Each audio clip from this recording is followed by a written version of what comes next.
Hello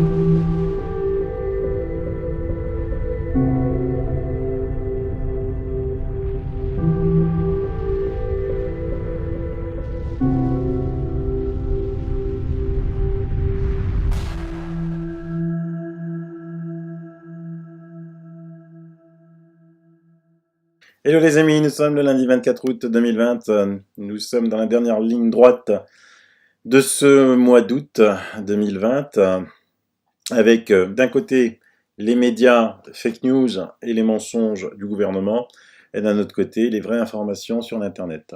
Et comme je vous le dis maintenant depuis quelque temps, de plus en plus de gens s'éveillent et osent parler, parce que les mensonges deviennent tellement énormes que il faut qu'ils apportent d'autres mensonges pour pouvoir les contrecarrer. Là, par exemple, j'ai quelqu'un qui m'écrit bonjour Sylvano, j'aimerais attirer ton attention sur cette interview dans laquelle Karine Lacombe parle de frémissement au niveau des lits Covid occupés sur 3 hôpitaux de référence à Paris, 6 lits occupés contre 0 en juillet. Quel frémissement, effectivement. Au sujet des entrées en réanimation, elle indique que nous n'en sommes plus du tout dans le même contexte qu'en mars et avril, car elle assure avoir des stratégies thérapeutiques de prise en charge des patients afin d'éviter qu'ils partent en réanimation. Nous aimerions nous aussi les connaître. Elle affirme que le virus n'a pas perdu de virulence, donc quel est donc ce traitement magique qui évite les entrées en réanimation ?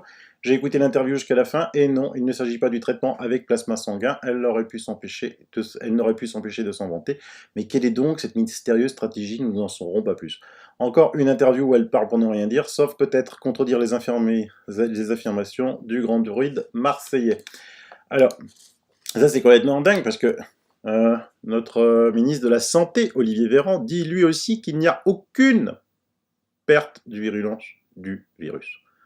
Si vous êtes patient, je vais vous démontrer qu'ils mentent, que c'est faux, qu'il y a des études publiées qui le démontrent, que ces études publiées, hélas, ne le sont pas dans le Lancet, mais ça vous comprenez pourquoi, parce que maintenant, comment cette revue peut ne pas avoir de poursuite judiciaire après avoir accepté de publier une étude frauduleuse qui a fait que quasiment tous les gouvernements, sans avoir lu cette étude frauduleuse du Lancet, ont arrêté un traitement, celui de l'hydroxychloroquine et de l'azithromycine, même si beaucoup de pays, devant le fait qu'ensuite le Lancet s'est rétracté en disant oui, c'est une fausse étude, alors que nous avons encore des professeurs sur les plateaux de télé qui viennent dire que cette étude était sérieuse quand elle a été publiée, alors que vous savez que nous, sur le peuple d'Internet, en 24 heures, on avait dit que cette étude ne pouvait être que frauduleuse, mensongère, il n'y a pas de poursuite judiciaire, alors que les conséquences sont catastrophiques, parce que je vous le démontre encore dans l'émission d'hier, quand le traitement du professeur Raoult est pris tôt, il y a 78% de réanimation en moins, et ça, c'est des études vraies qui sont faites dans le monde entier, qui sont publiées, factuelles. Ça, c'est des faits. C'est pas des fake news, c'est des faits. Et donc, on reviendra aussi sur le plasma. Sur le plasma pour vous montrer à quel point c'est une manipulation énorme. Mais avant, de temps en temps, au début, au mois d'avril, je prêchais un petit peu seul, dans le désert, avec quelques amis, quelques lanceurs d'alerte. Ensuite, les rangs sont venus se grossir. Et là, nous avons quand même encore une personne qui vient parler, mais qui est juste extraordinaire. Je vous en parle depuis 2 émissions, c'est quand même Laurent Toubiana, docteur en physique, épidémiologiste, mais surtout directeur général de l'IRSAN. L'IRSAN qui regroupe des médecins, des statisticiens, des épidémiologistes, des biostatisticiens, mais c'est un truc de fou l'IRSAN. Vous pouvez aller sur le site, je vous invite à y aller, je vous le mets. Donc vous voyez, ils surveillent absolument tout, et ils ont un item sur l'analyse du Covid-19. Je vous avais dit que j'aurais préféré le terme d'épidémie que pandémie. Et on va quitter 2 minutes Laurent Toubiana, qui commence à être enfin interviewé par des médias, alors qu'au mois de mars, il disait « Arrêtez de faire ce que vous êtes en train de faire, car nous avons les vrais chiffres. » Écoutez les 2 minutes, ça va vous glacer d'effroi, parce qu'il faut bien écouter. J'ai décrit exactement ce qui allait se passer, et tout s'est passé comme je l'ai dit. À l'heure actuelle, il y a quelqu'un qui vient de nous parler d'incidence. C'est une incidence de quoi ? Ce sont des malades ? Non, ce sont des gens porteurs, asymptomatiques, ils ne sont pas malades. À l'heure actuelle, il n'y a pas d'épidémie. 2 personnes ont dit sur ce plateau qu'il fallait pas dire autre chose qu'un certain type d'information. Moi, j'essaye d'apporter à la population des éléments de scientifiques qui tentent, je n'ai pas d'opinion, je suis un scientifique qui tente de rassurer une population. Nous n'avons pas une épidémie infectieuse, nous avons une épidémie d'angoisse, si vous voulez. Et la population est à genoux à cause de ça, l'économie aussi. Donc, que des gens viennent nous dire, maintenant nous culpabiliser parce que on dit autre chose qu'eux, ça c'est insupportable, surtout un politique. On continue pas de se dire quand même que il y a une reprise de l'épidémie. Une reprise du nombre de cas porteurs du Covid, d'accord. Y a-t-il plus de malades? Y a-t-il plus de morts? Non. Non, j'aimerais revenir sur un point qui commence à me choquer énormément, personnellement.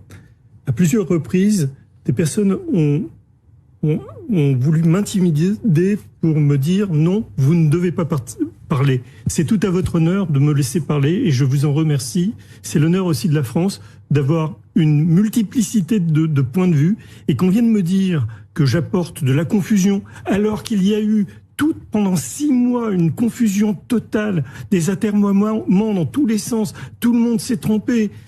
C'est insupportable d'entendre ça. Donc je vous remercie encore.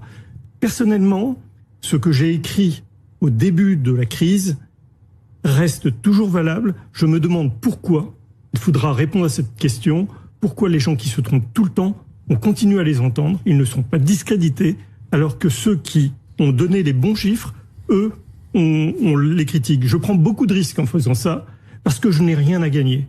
Je suis chercheur, je n'ai pas d'opinion, je donne juste ce que je vois, et ce que je vois est incohérent avec tout ce qui est mis en place. C'est tout. Alors vous vous rendez compte ce qu'il dit? Il dit qu'il n'y a plus d'épidémie. Il dit qu'il reçoit des pressions énormes pour ne pas dire autre chose que ce que la pensée unique lui dit de faire, c'est-à-dire qu'en fait ce que le gouvernement lui dit de dire. Il dit qu'il y a une épidémie, oui, mais c'est une épidémie d'angoisse et qu'on l'intimide. Oui, mais tous les lanceurs d'alerte, tous les gens comme lui, se font, mais désosser, quoi. Désosser par qui? Par exemple, par ce genre de personnage. Nathan Pfeiffer Smadja. Alors lui, c'est le protégé du Yazbadan, là, qui était, je sais plus, membre du Haut Conseil scientifique. N'hésitez pas à signaler ce repère de complotistes avec des vidéos délirantes de Perron ou Montagnier. Après la suppression des chaînes de Trotta et Crèvecoeur, il est possible que YouTube réagisse. Voilà. Et donc ils attaquent en meute, ils ont juste des insultes. C'est un interne en médecine, le gars, hein. Il n'hésite pas, hein. C'est son vrai nom, hein.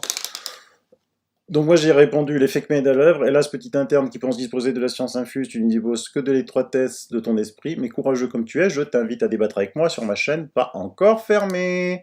Donc viens, je t'invite à débattre. Hein. On enregistre chacun de son côté, comme ça si t'as peur que je fasse du montage, hein, il n'y a aucun souci, on enregistrera chacun de son côté. Tu vois, toi tu es interne en médecine, tu es dernière année de médecine, tu vas être grand infectiologue, tu veux déjà, alors que tu es petit interne, vouloir donner des conseils au grand professeur Raoult, qui est numéro 1 mondial classé en infectiologie. Tu nous expliqueras aussi donc que ce classement est complètement utopique et faux. Hein. Tu nous raconteras comment ton professeur Yazdan s'est guéri du Covid. Tu nous raconteras comment vous avez traité sur Paris, sur Nantes, là où tu es. Hein, et tu donneras tes résultats, puisque tu es si fort que ça, parce que les résultats, pour battre les résultats de Raoult, 0,4%, il va falloir que tu sois vraiment très fort. Tu sais tellement de choses, mais en fait, mis à part des insultes, tu dis rien, quoi. Tu dis rien. Tu dis que Raoult, c'est un nul, il a 0,4% de mort. Donc, excuse-moi, c'est-à-dire que toi, tu fais bien mieux. T'es à 0%, quoi. Bah, purée, donne-nous le remède, parce que là, c'est plus la peine d'attendre quoi que ce soit, quoi. Si t'es plus fort que quelqu'un qui fait 0,4, à moins que tu dises que ces 0,4 sont mensongers. Oui, mais d'accord, alors là, t'attaques la planète hydroxychloroquine, où la majorité des médecins dans le monde traitent à l'hydroxychloroquine et à l'azithromycine. Il faudra que tu nous expliques aussi que eux aussi sont tous des charlatans, sauf toi. Mais viens sur ma chaîne, avec grand plaisir. Et vous avez que les insultes. Alors, vous avez souvent des feux pseudo, toi pas, je sais bien. Et vous attaquez en meute. Ne vous inquiétez pas, continuez à attaquer en meute.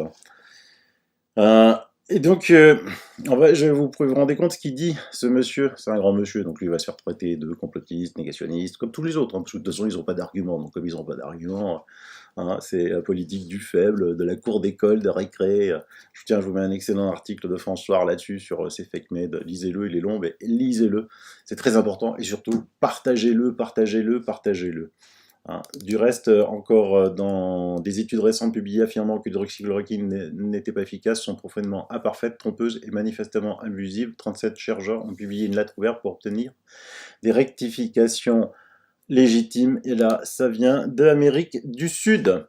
Mais revenons à quelque chose quand même d'assez important, c'est que la pression que Big Pharma met sur tous ces politiques, hein, nous avons encore une lettre ouverte ici, le 6 août, envoyée à Donald Trump, qui appelle pour une autorisation d'utilisation d'urgence de l'hydroxychloroquine, signée par plus de 700 médecins de 50 États et 4 autres pays. Ensemble, ils représentent 4303 ans de formation et 17 886 ans de pratique.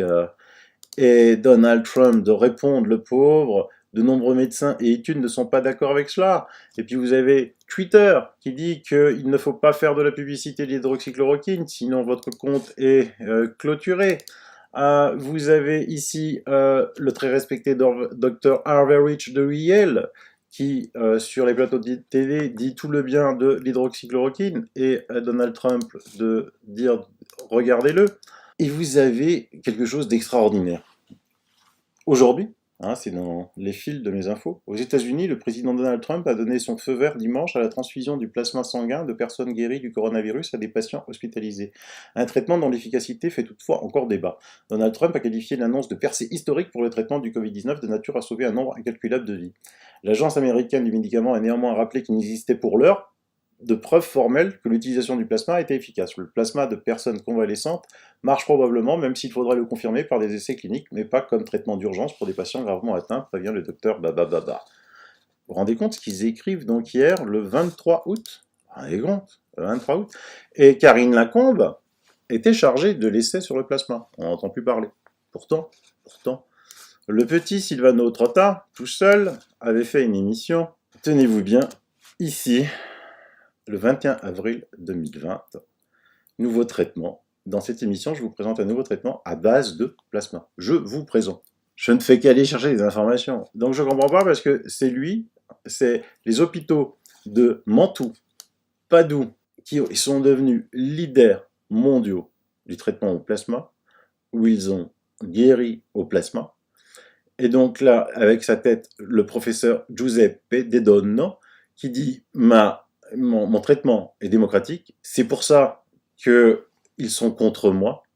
La thérapie avec le plasma coûte peu, fonctionne très bien, ne fait pas des milliards, mais moi je suis un médecin de campagne et pas un actionnaire de Big Pharma.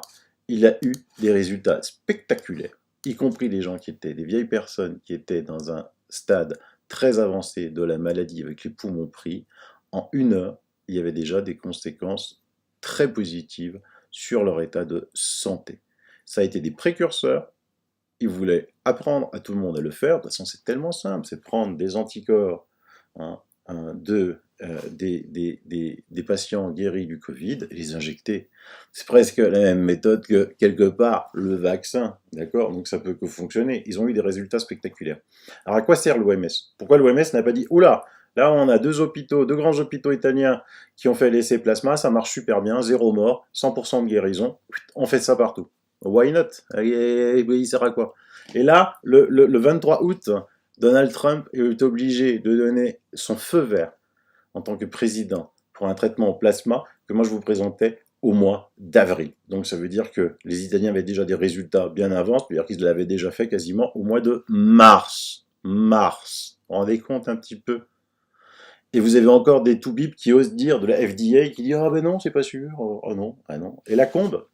Alors pourquoi en Italie, le traitement au plasma a super bien marché, et vous, Madame Lacombe, vous aviez l'essai sur le plasma, ça a donné quel résultat, mis à part dire que vous avez des traitements magiques, là, comme le dit mon ami sur VFM. Vous vous rendez compte un petit peu Et ces gens continuent à passer sur les plateaux de télé, alors qu'on sait qu'ils touchent des sous de Big Pharma, je vous rappelle.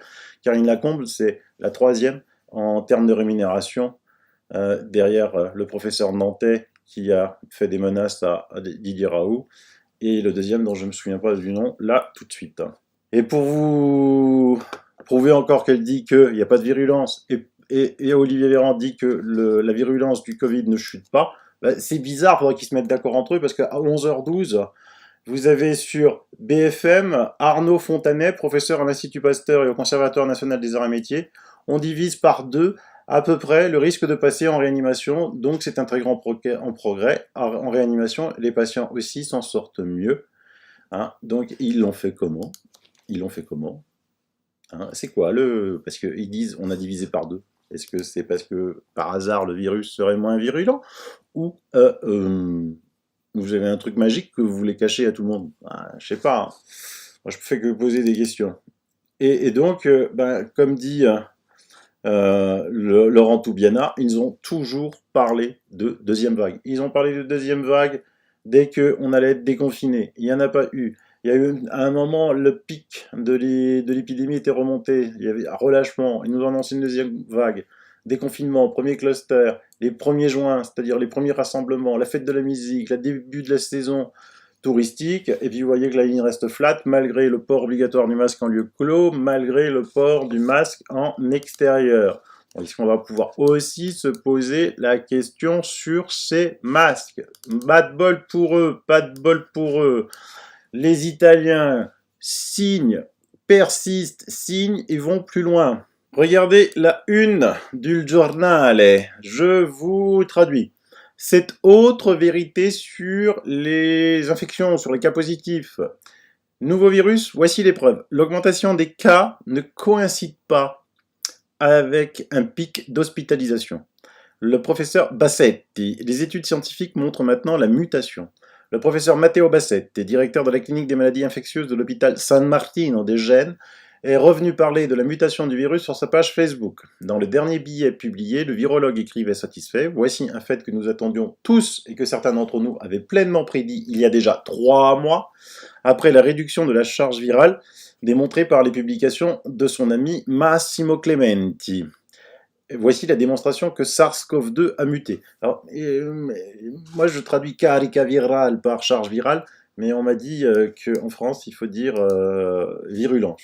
Bon, alors je traduis, parce que carica c'est charge, et voilà. Donc c'est la virulence et pas la charge virale. Alors autant pour moi, je fais cette correctif. Merci aux médecins qui me l'ont dit. Donc le virus a muté. À plus d'une occasion, le professeur avait expliqué les dernières données montrant une augmentation des sujets positifs, soulignant également que les positifs ne sont pas malades, ce qu'on n'arrête pas de répéter sur cette chaîne depuis je ne sais pas combien de temps, et que la majorité d'entre eux sont désormais asymptomatiques. Hier, en Italie, il y avait plus de 1000 nouveaux infectés, mais il y avait aussi une diminution des cas graves, une augmentation massive des positifs qui cependant voit une réduction des thérapies intensives, qui ont chuté de 5 unités par rapport au nombre de la vieille. Aucune nouvelle hospitalisation. Je rappelle qu'en Italie, il ne reste plus que 50, hein, donc ne soyez pas étonnés par le nombre 5 qui est petit, ça fait quand même 5 sur 50, ça fait 10%. À l'appui de la thèse de Bassetti, vient maintenant une étude scientifique en préprint, donc pas encore vérifiée par le monde de la science, qui verrait une mutation du virus. Cela la rendrait moins agressif et virulent. Parmi les auteurs de la recherche également, Robert Gallo, découvreur du virus VIH avec Luc Montagnier. En plus des Italiens Massimo Ciccozzi, chef de l'unité statistique médicale et épidémiologique moléculaire de l'université Campus Biomedico de Rome, et Davide Zella de l'Institut de virologie à l'université du Maryland. Alors voici cette étude, hein, elle est en préprint dans ResearchGate, émergence d'une souche virale SARS-CoV-2 avec une délétion dans DSP1. Je la mets dans les liens, comme ça pour les médecins qui m'écoutent, vous pouvez aller la télécharger, hein, et puis m'expliquer, parce que honnêtement, une fois de plus, hein, je ne suis pas médecin, j'ai essayé de lire les trucs, les spikes, les protéines, et oula, c'est pas... Hein, j'ai pas le niveau, hein, je vous le dis tout de suite. Hein. Alors je sais lire des études, mais là... et donc, en résumé, Ciccozzi a expliqué que de nombreuses séquences de SARS-CoV-2 ont été examinées à partir d'une base de données mondiale collectée de décembre 2019 à juillet 2020. Et nous avons découvert qu'une souche émerge qui a perdu un morceau. Nous avons détecté la suppression dans la protéine NSP1, impliquée dans la pathogénèse du virus. Une modification qui aurait pu réduire sa létalité pour expliquer le nombre limité de décès par rapport aux infections qui semblent survenir dans certaines zones géographiques. Comme l'explique Zell, la protéine non structurale 1 est probablement le déterminant pathogène le plus important et des études antérieures sur le SARS-CoV indiquent qu'elle est impliquée à la fois dans la réplication virale qui dans la prévention de la réponse du système immunitaire inné. Ce qui est décrit indiquerait que de profonds changements génomiques sont en cours dans le SARS-CoV-2. À ce stade, il est important, comme l'ont souligné les scientifiques, de confirmer la propagation de cette souche virale particulière et des souches avec d'autres délétions dans la protéine NSP1 dans la population de sujets asymptomatiques et pas aussi symptomatiques. Pas aussi asymptomatique, ça veut dire qu'il n'y a aucun symptôme, pas aussi symptomatique, c'est quelques petits symptômes, rhume. Et corréler ces changements dans NSP1 avec une pathogénicité virale réduite. Juste une question au passage, là. Si elle a perdu cette protéine NSP1, là, tous les gars, là, les 100 milliards là, qui sont en train de faire des virus, enfin, je sais pas, ils ont dû s'attaquer à cette protéine NSP1, mais si elle est plus là, le vaccin, il va attaquer une protéine qui est plus là. Je pose des questions, hein, je fais rien d'autre. Hein.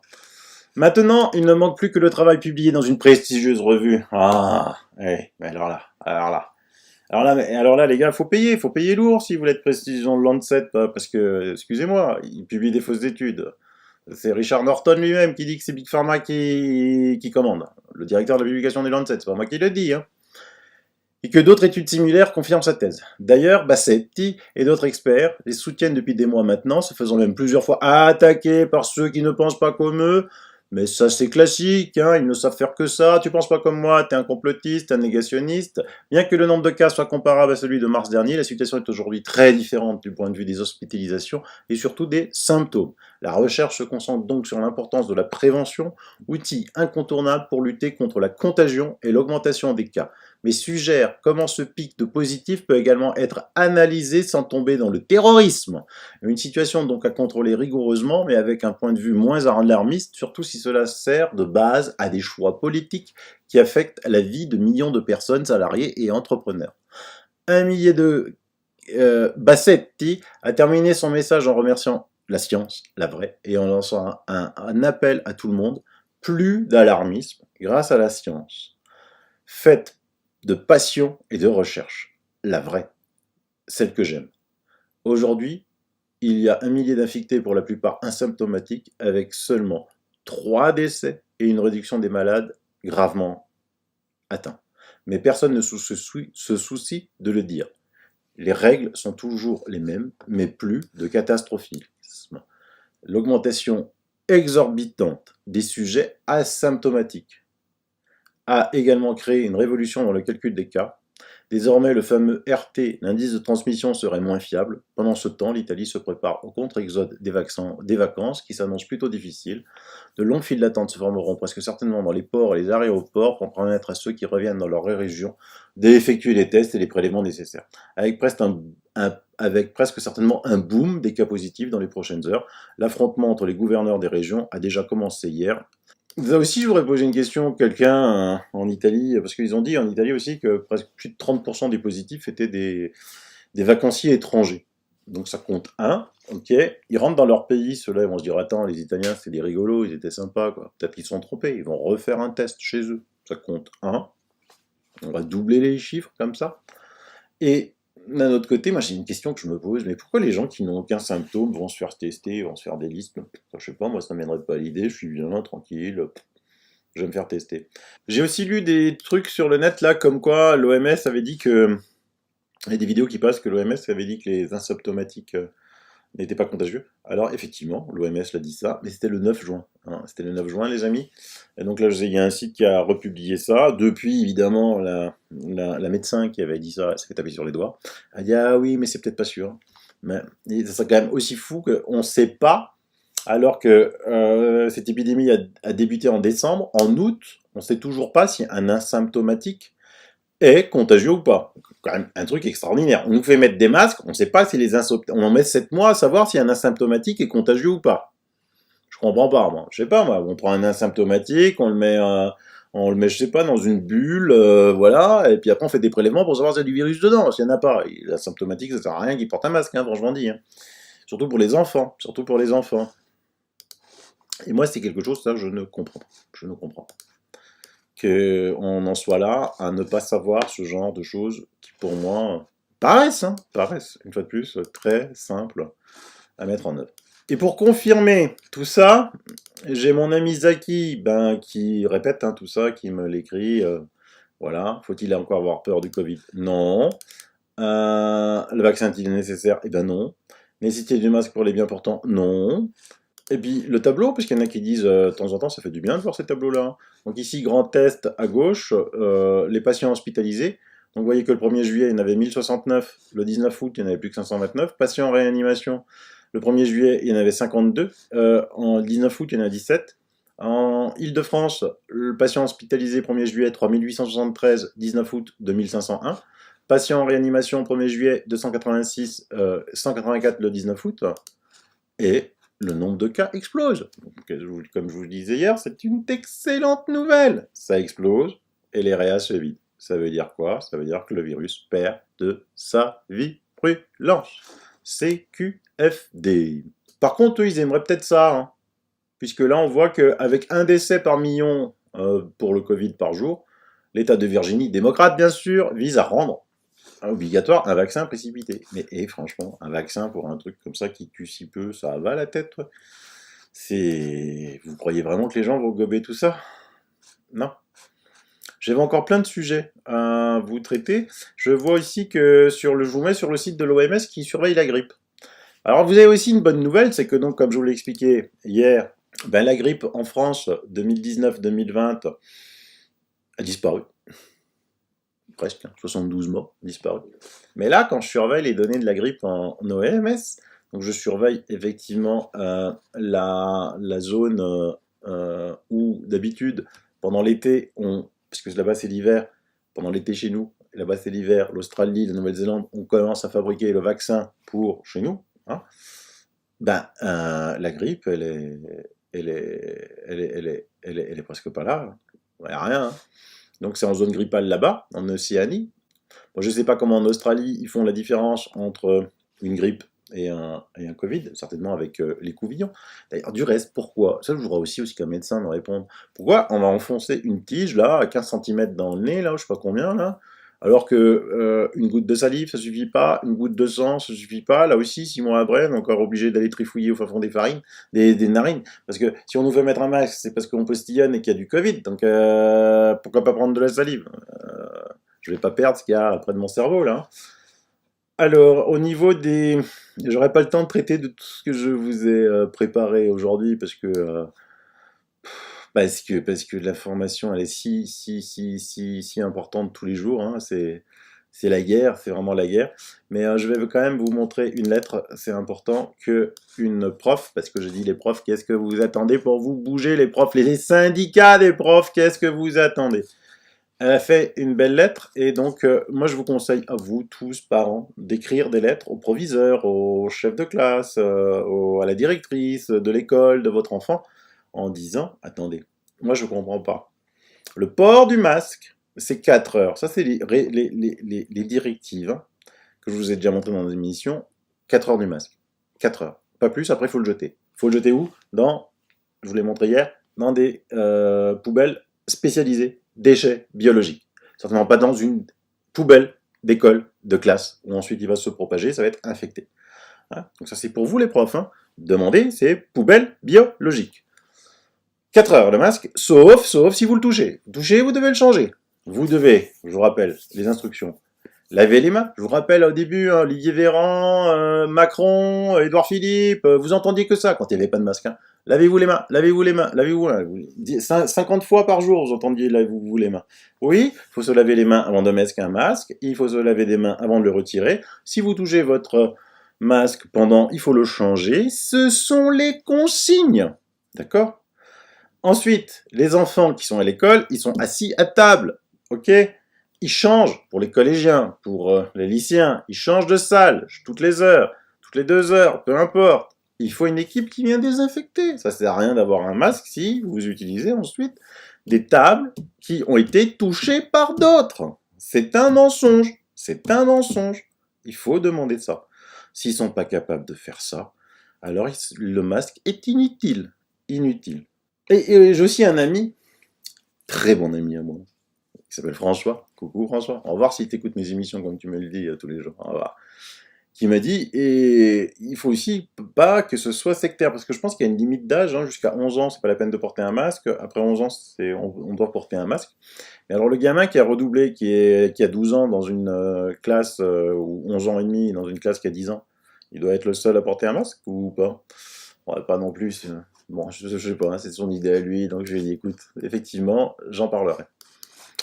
Donc, faut pas se laisser faire. Et donc, écrivez aux responsables de votre école, au directeur de l'école, au directeur d'établissement, pour avoir des explications. Moi-même, je vais faire préparer un courrier ce soir ou demain soir à mon chef d'établissement.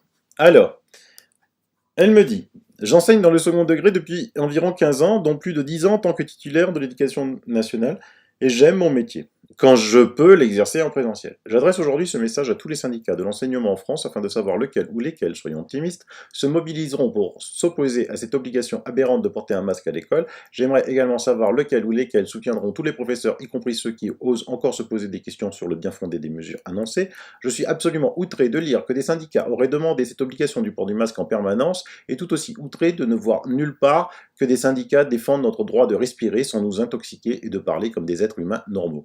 En effet, comment peut-on imaginer faire cours masqué à des élèves sans visage dont on ne pourra jamais apprendre les prénoms? Comment communiquer réellement avec eux si l'on se voit et s'entend à peine? Je ne parle même pas des cours de langue vivante. Comment accepter de manquer d'air et de respirer nos propres déchets toute la journée? Et comment accepter que l'on impose cela à tous les adolescents de ce pays?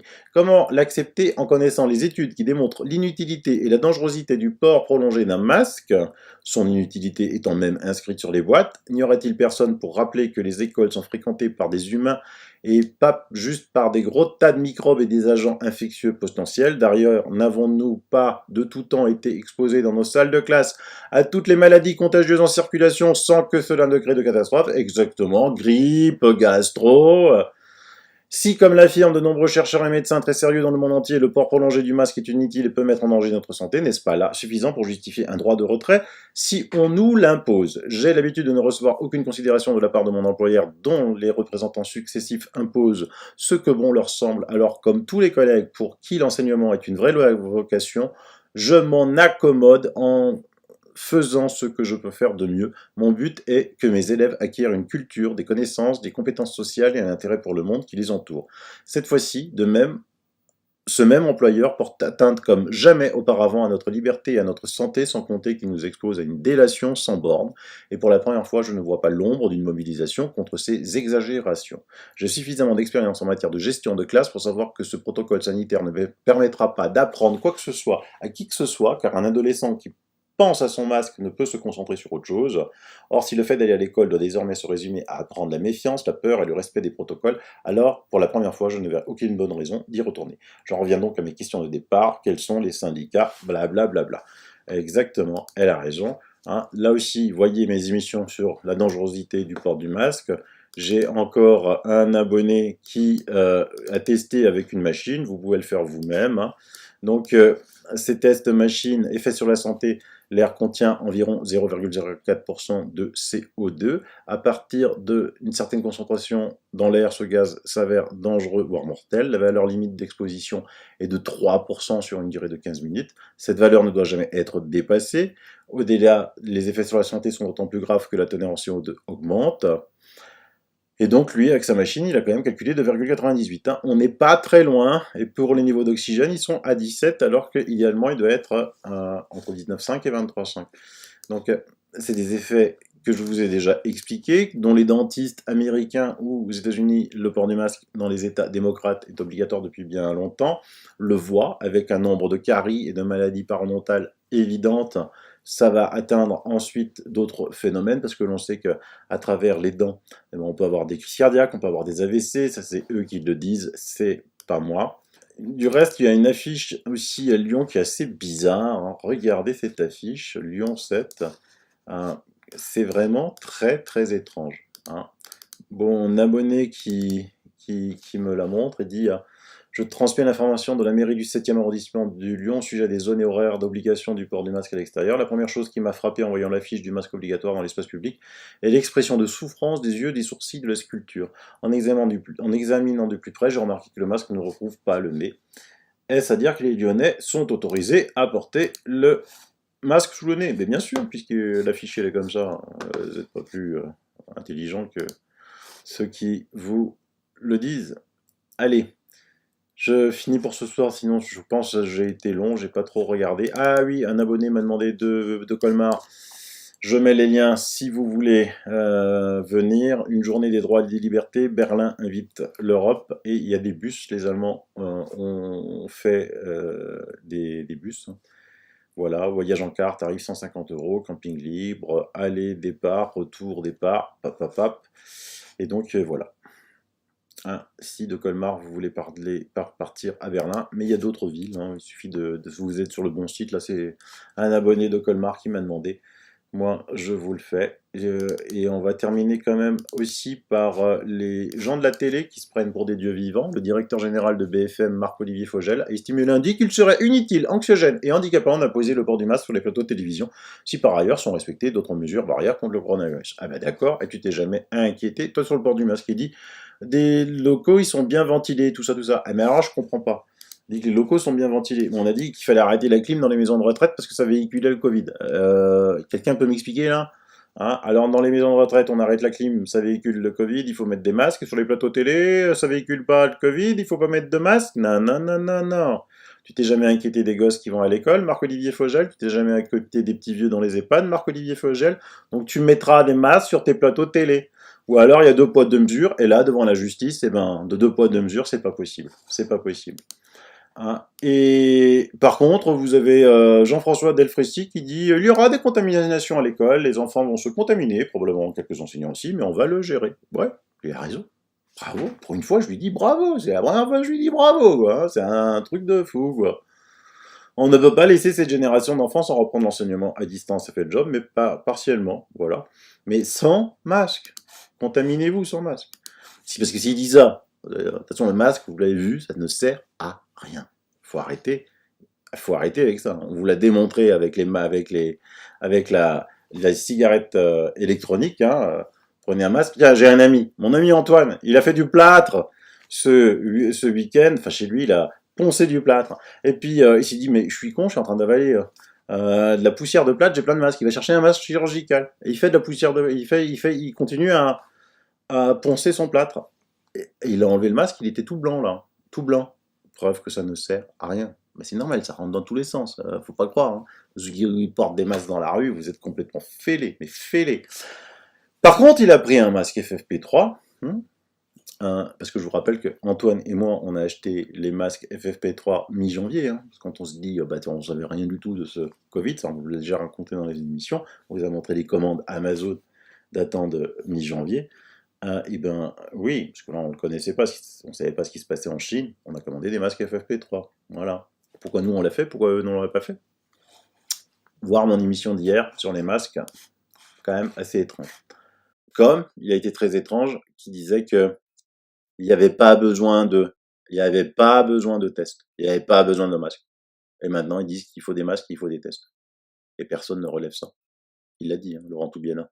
Maintenant on va écouter encore un professeur de l'IUHU de Marseille vous faire une annonce fracassante sur le gouvernement au mois de mars. Ça dure 1 minute 30 et encore cette patience. Moi je vous dis à demain. Bye bye, bisous.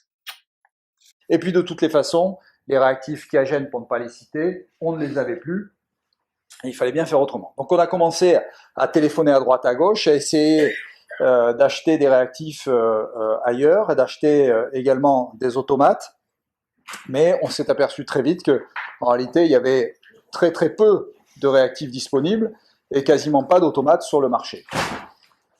Et puis, coup de bol, autour du 20 mars, je reçois un appel téléphonique de Eric Sellal, qui est un vétérinaire lyonnais qui a monté une boîte qui s'appelle Biocellal. Et ce type qui est assez génial me dit, écoutez, voilà, nous on a, les vétérinaires, une capacité de diagnostic qui est importante. On est capable de faire 400 000 tests Covid là tout de suite. On a proposé ça au conseil scientifique du gouvernement. Ils nous ont même pas répondu. À un moment où personne n'était plus capable de faire le moindre diagnostic en France. Ok, et donc il me dit, moi j'ai des réactifs, j'ai le livreur qui est dans la cour. Si vous voulez, si vous êtes partant, je vous mets les cartons dans le truc, vous les avez demain matin. Banco, on a pris, et Eric Sellal est venu quelques jours après pour voir comment ça fonctionnait. Et grâce à eux, on a pu quand même avoir de quoi tester 100 000 personnes, ce qui est quand même considérable. Et à un moment où finalement on s'est retrouvé, grâce à ça, quasiment les seuls en France à pouvoir faire du diagnostic au Covid.